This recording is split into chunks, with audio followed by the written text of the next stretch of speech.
Hello friends, आप सभी को नमस्कार। मैं हितेश कुमार एक बार फिर से आप सभी का ज्ञान कोश यूट्यूब चैनल में स्वागत करता हूं। आज है 6 अक्टूबर और 6 अक्टूबर से जितनी भी करंट अफेयर्स बनेंगी वो हम आज की वीडियो में चर्चा करेंगे। इसका पीडीएफ आपको ज्ञान कोश यूट्यूब चैनल के डिस्क्रिप्शन में मिल जाएगा या ज्ञान कोश नाम से ही टेलीग्राम चैनल है और फेसबुक पेज है, आप लोग कहीं से भी पीडीएफ डाउनलोड कर लीजिएगा। और इसके अलावा करंट अफेयर के अलावा भी नोट्स में शेयर करता हूं, आप लोग वो भी डाउनलोड कर लीजिएगा। और आप लोगों को बताऊं कि टेलीग्राम चैनल का लिंक और फेसबुक पेज का लिंक भी डिस्क्रिप्शन में आपको मिल जाएगा, तो आप लोग वो भी ज्वाइन जरूर करें। चलिए शुरू करते हैं आज के कुछ महत्वपूर्ण करंट अफेयर्स। सबसे पहले प्रश्न की तरफ बढ़ते हैं। विश्व अंतरिक्ष सप्ताह मनाने की घोषणा की गई है, तो विश्व अंतरिक्ष सप्ताह कब से कब तक मनाया जाएगा? तो ये 4 अक्टूबर से शुरू होकर के 10 अक्टूबर तक विश्व अंतरिक्ष सप्ताह के रूप में मनाया जाएगा। ये दिवस क्यों मनाया जाता है? क्योंकि हर वर्ष विज्ञान और प्रौद्योगिकी का मानव स्थिति की बेहतरी में योगदान देने का जश्न मनाने के लिए ही विश्व अंतरिक्ष सप्ताह मनाया जाता है। अब एक प्रश्न यहां से बनेगा कि जो विश्व अंतरिक्ष सप्ताह है, विश्व अंतरिक्ष सप्ताह 2020 की थीम क्या है? तो इसकी थीम है सैटेलाइट इंप्रूव लाइफ। तो ये सारे के सारे जो इसकी थीम थी, उसके बाद में बढ़ते हैं हम। पहले प्रश्न से जानकारी हुई, अब अगला प्रश्न। स्टेट बैंक ऑफ इंडिया का मुख्य वित्तीय अधिकारी सीएफओ नियुक्त किया गया है। तो अभी स्टेट बैंक ऑफ इंडिया अर्थात एसबीआई ने अपना नया सीएफओ मुख्य वित्तीय अधिकारी नियुक्त किया है, लेकिन उनका नाम क्या है? तो उनका नाम है चरण सिंह। अभी एसबीआई ने चरण सिंह को अपना नया सीएफओ नियुक्त किया है। अगर हम बात करें इससे पहले इस पद पर कौन थे, तो इससे पहले इस पद पर थे प्रशांत कुमार। लेकिन जैसा कि मैं पहले बता चुका हूं, मार्च की वीडियो में पढ़ा दिया था आप सभी को, प्रशांत कुमार को मार्च में यस बैंक के सीईओ यानी कि मुख्य कार्यकारी अधिकारी के रूप में नियुक्त कर दिया गया था और मार्च के बाद से ही ये पद खाली था। इस पद को भरने के लिए अब स्टेट बैंक ऑफ इंडिया ने चरण सिंह को नियुक्त किया है। अब देखिए, यहां से एक दो प्रश्न बनते हैं एसबीआई से संबंधित।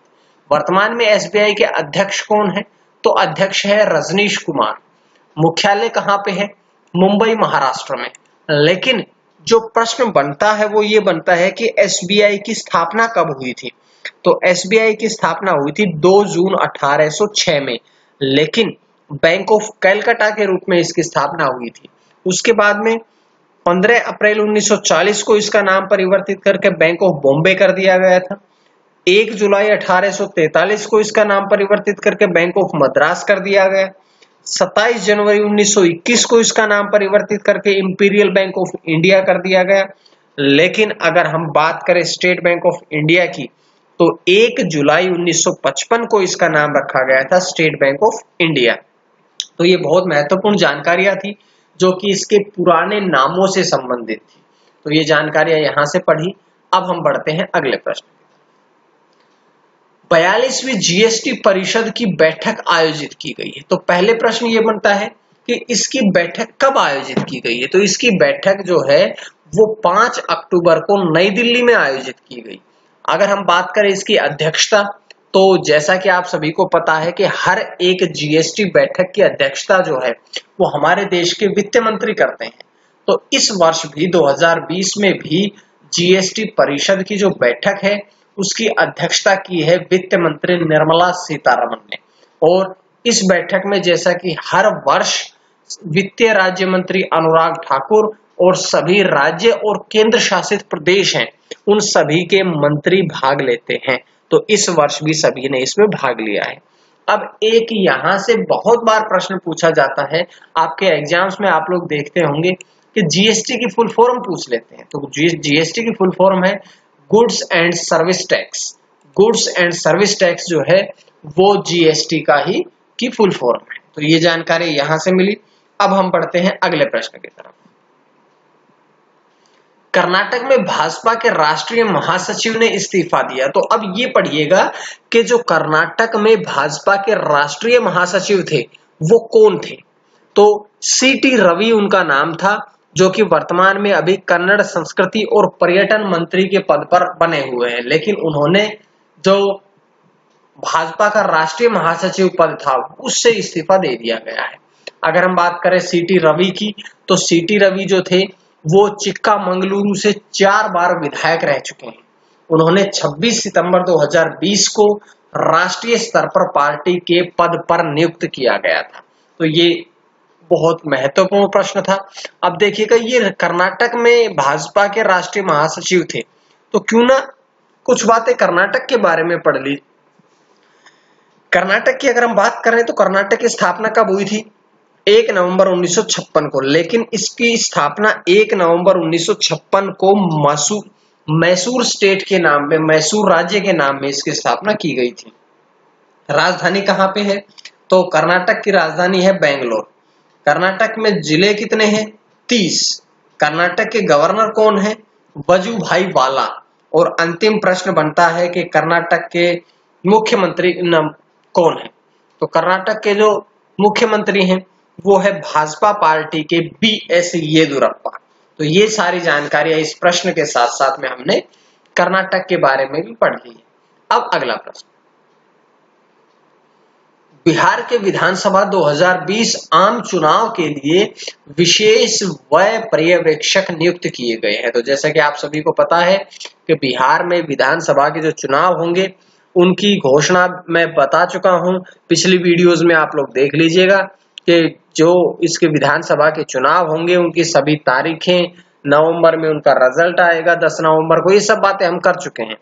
अब इसी क्षेत्र में विशेष व्यय पर्यवेक्षक नियुक्त किए गए हैं कि कितना खर्चा किया जा रहा है इन सभी चुनावों पर, इन सब की देखरेख के लिए, निगरानी के लिए इनकी नियुक्ति की गई है। तो कौन कौन नियुक्त किए हैं? तो अभी पूर्व IRS अधिकारी मधु महाजन और BR बालकृष्णन दोनों को इन पद पर नियुक्त किया गया है, यानी कि विशेष व्यय पर्यवेक्षक के रूप में नियुक्त किए गए हैं। अब वे जो आम चुनाव होंगे उन चुनावी मशीनरी द्वारा किए जा रहे कार्यों की देखभाल करेंगे और इनकी निगरानी करेंगे। ये भी ध्यान रखेंगे कि भाई कौन सी पार्टी चुनावों पर कितना खर्च कर रही है, इन सब बातों को वो ध्यान में रखेंगे। अब देखो, ये बिहार में विधानसभा चुनाव की घोषणा के लिए उनकी नियुक्ति की गई है। तो बिहार की में नियुक्ति की गई है, तो बिहार के बारे में भी कुछ बातें पढ़ते हैं। जैसे कि अगर हम पढ़े बिहार की राजधानी कहाँ है, तो बिहार की राजधानी है पटना में। बिहार की स्थापना कब हुई थी? तो बिहार की स्थापना हुई थी 26 जनवरी 1950 में। बिहार में जिले कितने हैं? 38। बिहार के गवर्नर कौन है? तो फागू चौहान। और बिहार के अगर हम बात करें चीफ मिनिस्टर की, तो चीफ मिनिस्टर है नीतीश कुमार, जो कि JDU पार्टी से संबंध रखते हैं। तो ये सारी बातें थी जो हमने इस प्रश्न के साथ साथ में बिहार से भी पढ़ ली है। अब हम पढ़ते हैं अगले प्रश्न की। रेज 2020 सम्मेलन का उद्घाटन किया है। तो रेज 2020 सम्मेलन का उद्घाटन किसने किया है? हमारे देश के प्रधानमंत्री श्री नरेंद्र मोदी ने इस सम्मेलन का उद्घाटन किया है। आयोजन स्तर 5 तारीख को कल किया गया था, जो कि नरेंद्र मोदी द्वारा किया गया था, और ये 5 से 9 अक्टूबर तक आयोजित किया जाएगा। अगर हम बात करें इसके आयोजन की, तो इसका आयोजन जो है वो इलेक्ट्रॉनिक्स और सूचना प्रौद्योगिकी मंत्रालय, दूसरा नीति आयोग, दोनों ही संयुक्त रूप से इसका आयोजन करेंगे। अब यहां से एक प्रश्न बनता है कि रेज की फुल फॉर्म क्या है? तो रेज की फुल फॉर्म है responsible AI for social empowerment.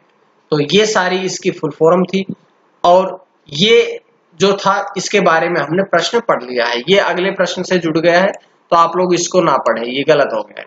उसके बाद है अगला प्रश्न,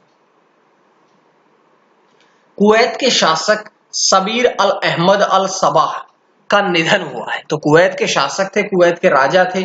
उन्होंने 2006 से तेल समृद्धि खाड़ी अरब राज्य पर शासन किया। उनके भाई जो थे क्राउन प्रिंस शेख नवाफ अल अहमद, उनको उनका उत्तराधिकारी नामित कर दिया गया था, और उन्हें 30 सितंबर को कुवैत के राष्ट्रपति की शपथ भी दिला दी गई थी। तो ये बातें मैं पिछले वीडियोस में कर चुका हूं, आप लोगों को बताऊं। तो अब देखिएगा, कुवैत के शासक की मृत्यु हुई है निधन हुआ है। तो कुवैत के बारे में अगर हम कुछ बातें पढ़ें तो कुवैत की सबसे पहले राजधानी पढ़ते हैं। कुवैत की राजधानी है कुवैत नगर। कुवैत की राजभाषा है अरबी।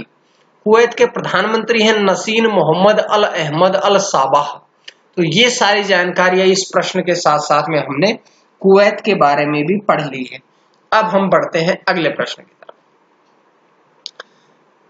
Discovering the heritage of Assam पुस्तक का विमोचन किया गया। पुस्तक का नाम है discovering the heritage of Assam.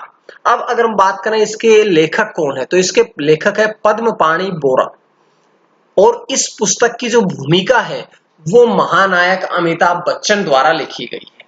लेकिन बात करें इसके विमोचन की, तो इसका विमोचन किया है केंद्रीय उत्तर पूर्वी क्षेत्र राज्य मंत्री डॉक्टर जितेंद्र सिंह द्वारा। अब देखिए ये 3 प्रश्न हैं, तीनों अलग अलग बातें हैं। लेखक पद्मपाणि बोरा, भूमिका लिखी है अमिताभ बच्चन ने और विमोचन किया है डॉक्टर जितेंद्र सिंह ने। इस पुस्तक में क्या है, तो इस पुस्तक में विभिन्न जातीय और जनजातीय समुदायों की विरासत, विश्वास और आस्था और परंपराओं को दर्शाया गया है। तो ये इस पुस्तक के बारे में पूरी जानकारी डिटेल में बताई गई है। अब बढ़ते हैं आज के अंतिम प्रश्न की तरफ। सामाजिक कार्यकर्ता प्रोफेसर पुष्पा भावे का निधन। तो पुष्पा भावे जो थी वो क्यों उनको हमने आज के करंट अफेयर में शामिल किया है, क्योंकि वे सबसे जरूरी बात यह है कि वे मुंबई की आयरन लेडी के रूप में वे प्रसिद्ध हैं। वे मुंबई की आयरन लेडी के रूप में उन्हें जाना जाता है। जब वो छात्रा थी, जिस समय पढ़ती थी, उस समय से ही वो राष्ट्र सेवा दल और लोकतांत्रिक आंदोलनों से जुड़ी रही। उन्होंने संयुक्त महाराष्ट्र आंदोलन और गोवा मुक्ति आंदोलन में भी बढ़ चढ़कर भाग लिया था। इसीलिए उनका आज हमने उनको करंट अफेयर में शामिल किया है। और बहुत महत्वपूर्ण प्रश्न तो यही बनेगा कि मुंबई की आयरन लेडी के नाम से किसे जाना जाता है। तो मुंबई की आयरन लेडी जो थी वो थी प्रोफेसर पुष्पा भावे। तो ये थी आज की कुछ महत्वपूर्ण करंट अफेयर्स। उम्मीद है आप सभी को पसंद आई होगी, और अगर पसंद आई तो आप लोग ज्ञानकोश यूट्यूब चैनल में को सब्सक्राइब कर लीजिएगा, जुड़े रहिएगा।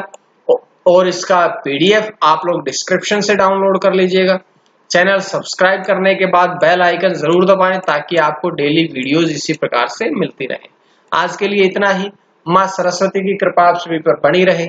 आप सभी का बहुत बहुत धन्यवाद।